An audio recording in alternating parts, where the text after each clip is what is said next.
ईद गदीर सबको बहुत बहुत मुबारक हो। दोस्तों, मेरे चैनल को सब्सक्राइब कीजिए, बेल का बटन दबाना ना भूलें ताकि मेरी आने वाली वीडियो सबसे पहले आपको देखने के लिए मिले।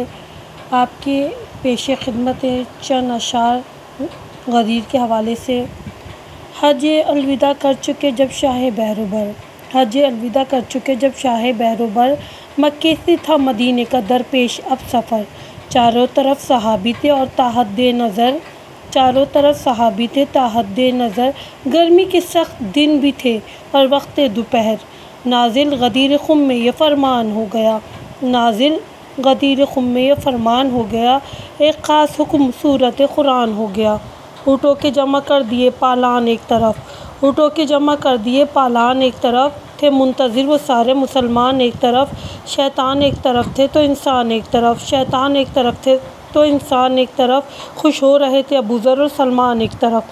हाथों पे मुर्तज़ा को उठाया रसूल ने, हाथों पे मुर्तज़ा को उठाया रसूल ने, मन कुन तो कह के नारा लगाया रसूल ने। जिब्रील आया नारा लगाने के वास्ते, जिब्रील आया नारा लगाने के वास्ते, जश्न गदीर खुम को सजाने के वास्ते, जलते मुनाफिकों को जलाने के वास्ते, मौला के दुश्मनों को रुलाने के वास्ते। बज़्म गदीर खुम को फलक से उला दिया, बज़्म गदीर खुम को फलक से मिला दिया, जिब्रील ने भी नारा हैदरी लगा दिया।